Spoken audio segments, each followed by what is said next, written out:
Hello, Kimberly. I'm so excited to have you back on the podcast. You actually shared your journey way back at the beginning of when I started this podcast, number 8. You've got to go back and listen to that episode because she's going to give us an update today. Now, can you just give us a little bit of background about yourself, especially, because not everybody's went all the way back to episode number 8 to Sure, hear your sure. story. So just kind of give us a recap and then let's dive in. Absolutely excited to be here too, Ashley. So thanks for having me. And number 8 really makes me feel like a OG podcaster here. So That's that's awesome, right. and I'm excited to be back. My name's Kimberly Hamilton, and when I was back on your show, that was sort of the end of 2019. My really money story there and how I got into the personal finance world, so to speak, really grew out of my own experience struggling and overcoming my student debt. So my, money story really started in my early 20s when I moved to Washington, D.C. and had more in student loans than my starting salary. Had about $45,000 worth of student loans, which I talk about in my book, Building Wealth in a Dime. We'll get to that in just a bit here. But my process of learning about money and being able to pay off those loans on that starting salary in a little over 3 years, and then progressing, being able to double my income through investing in about 4 years and buying my first home before my 30th birthday in DC, which is a pretty expensive real estate market. Really just sort of propelled me into this world and realized that there was a huge gap for relatable personal finance advice. And Yes. so after all of that is when I started my company, Be Worth Finance, where I have online courses and coaching. I've worked with a variety of really awesome partners like Capital One Cafe and Ladies Get Paid on various personal finance topics. But fast forward, I'm really excited to be here today to talk about my book that'll be coming out soon in mid-December, called Building Wealth on a Dime. And I'm just really excited to share it with your audience. Yeah, I'm excited to read it because you're just telling me about like how it's different stories and it is very relatable, which is what I try and do around here with the Money Mindset podcast and Budgets Made Easy, because there's not a lot of relatable financial education. It's all quit spending money at Starbucks and just invest all your money. But in real life, that doesn't work for most people because that's not what they're struggling with. And so I love that in your book, you have different situations and scenarios in different parts of the country because that matters too, and Yeah. how different strategies for them to pay off debt and build wealth depending on different situations, which is relatable to other people because they're struggling. Like they're struggling with mindset, they're struggling with overspending, and the traditional advice for financial education, and it just doesn't apply to them most of the time, or it really doesn't help where they're at, which is why we have the podcast. So go back and listen to her story about how she paid off student loan debt. I forget the amount in 3 years, a lot of student loan debt. And so I love that you Yeah. gave us an update. You have your first rental property. Like, that's so exciting. And now you have a book. Like, I'm just so excited for you. So, why don't we dive into one of the stories in your book, because I know my audience can relate to them with just, I haven't read it yet, but you're kind of Yeah. giving me the recap. So, or the highlights of the book. And I just really love the format that you have done this in. So, why don't you give us one of the examples and we can kind of dive into that? Sure. And just so I have, because different chapters sort of focus on different scenarios, do you think your audience would get most of a kick out of like debt pay down, or maybe the investing side of things, or student loans is obviously a hot topic now? Paying off debt, student loans, you know, I do have some people with the investing, but most of my people have debt and they're focusing on that. Sure, yeah. So let's go with that, because I think that's also part of my story as well, and you'll find that in the book also.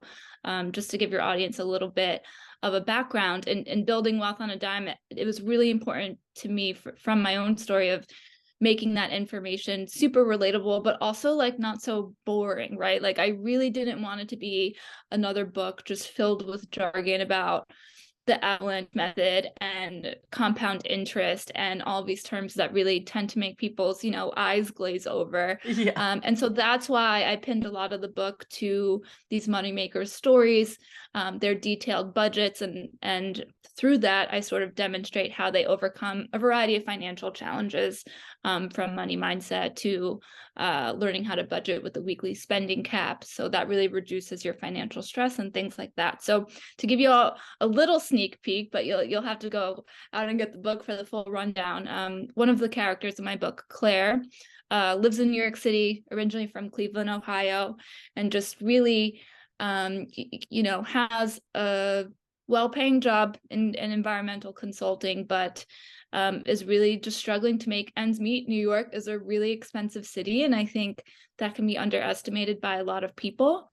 And so her story of debt pay down really comes from, she has existing student loans, but she also, part of her story in the book is she gets in a bike accident, and has to get a surgery. And even though she has health insurance, is still met with a medical bill that she decides to put on her credit card. Now, a lot of people don't know that that's putting your medical debt on a credit card probably isn't the most advantageous way to go about it, because the interest rates on credit cards are so high. You're better off usually, if you can't afford the payment, working out some sort of payment plan with that provider. But I think just weighing those types of situations are what happens in real people's lives. And I was reading, just the other day, that medical debt is now the #1 cause of bankruptcy in America.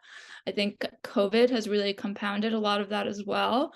And then student loans are also tough. And we're really, some people are really being, I think, dragged along a little bit. The pause on repayment has been wonderful for a lot of people, but it's not clear whether that pause is going to stick around forever, whether this 10 to 20K debt relief from the Biden administration, whether that's going to go through or not, because there are 2 rulings currently blocking it. And so I think weighing those types of situations, that's what real people have to deal with, and demonstrating those strategies. So the book does still talk about things like the snowball method versus avalanche method, and strategic ways you can go about paying down that debt. The pros and cons that you want to weigh when considering refinancing. Student loans as well is huge, because if you have federal loans, there's some risks associated with refinancing through a private lender, but couching that in the stories of people is something that I think makes my book hopefully a lot easier to digest and just a lot more fun to read. Yeah, absolutely. So, you've called the book What Building Wealth on a Dime. So, how can people, without a lot of free money to invest, how would you recommend they go about starting to build wealth? Sure. I think obviously the income piece is tough, I think, for a lot of people. And, the question I get when it comes to my own story a lot about how I paid down my debt was, well, you had $45,000 worth of debt. You couldn't have possibly paid that off in, a little over 3 years with your 40K starting salary. And that's true, right? I did a lot of side hustle work. I did a lot of side jobs. I constantly tell clients that I work with that no one's going to be a better advocate for yourself than you. So trying to negotiate your salary or maybe benefits when the salary or raise or promotion isn't in the cards.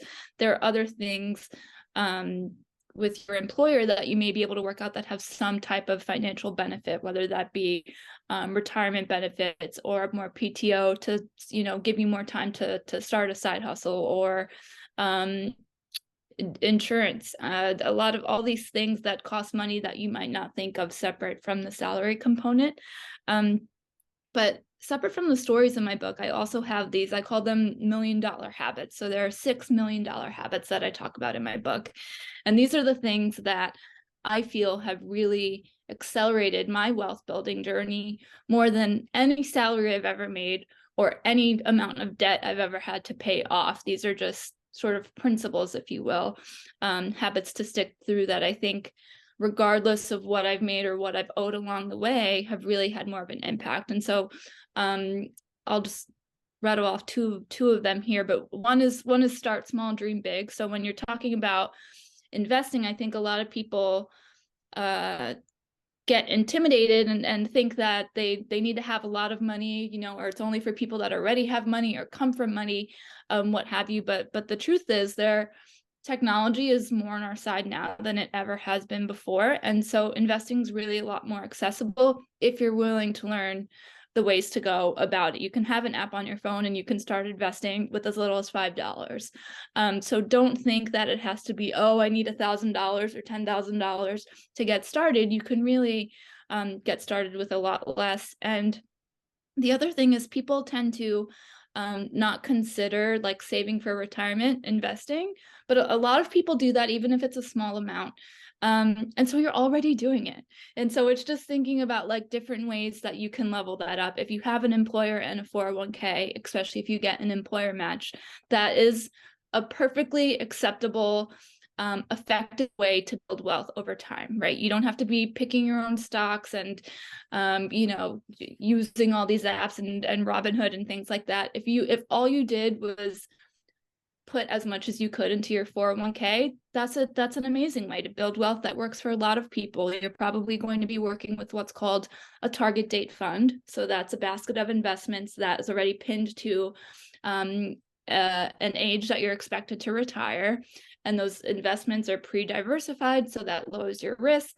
And those investments will change over time based on what's called a glide path. So a lot of the work there is done for you. All you need to do is make that contribution from your paycheck to that 401k. So that's definitely one way to go about it. A lot of people are working independently these days as well, so they might not have sort of the standard 9 to 5. You can use an individual retirement account or an IRA. There are multiple versions of that. The two most common are traditional and Roth IRA, but if you're self-employed, there are additional options as well. So I break those down in the book. And I think, to sort of sum it all up, don't think that you have to be like this investment guru, Wolf of Wall Street guy. Sort of the slow and steady way to go about that is perfectly acceptable and really effective as well. So don't think just because you only have a 401k that you necessarily need to be doing more. Yes, absolutely. And I love that you mentioned that, because when my husband and I started our careers in our early 20s, we didn't have a lot of extra money. So a lot of times, I just had like $25 going into my 401k. I think we did a Yeah. percentage on his, but it was like really low, maybe 2% or 3%. And I think we changed it, depending on our bills and things like that, we would adjust it at Sure. certain times. And because we started investing even a little bit so young, we technically don't have to invest another dollar, and we will retire multimillionaires because of that. Yeah. And so it doesn't have to be a lot of money. I love that you mentioned that. You just have to start early. But of course, if you're already, past your 20s, then just start now. And it doesn't have to be like Right. a lot of money. So I love that you mentioned that. Now, as we wrap up here, what is something that you really want people to understand and take away from this episode? I think and to take away from the episode, I think a lot of people coming to your podcast, they're already at least willing to learn about money. So they already have that first step there. I love podcasts because they're this free resource for people, right? And so it's an incredible opportunity for them to learn more. And I really hope my book, Building Wealth on a Dime, is an extension of that. It's not free until at least it's in local libraries. I'm hoping it'll get there as well, to help other members of the community who maybe aren't willing to pay for the book. But I think doing everything you can to educate yourself now will really help you light years in the future. And to your point, times are hard for some people, so they may use a retirement calculator and see that they should be putting away a certain amount and just not be able to do that right now. And that's okay. I think starting now, as soon as you can, with whatever you do have, can really make a huge difference, like hundreds of thousands of dollars difference when you're closer to retirement, or when you're later in your wealth building journey. And so just, don't wait to start, learn as much as you can. And hopefully my book provides some more strategic ways that you can put all this information that you're learning into use. Awesome. Now, how can people find your book?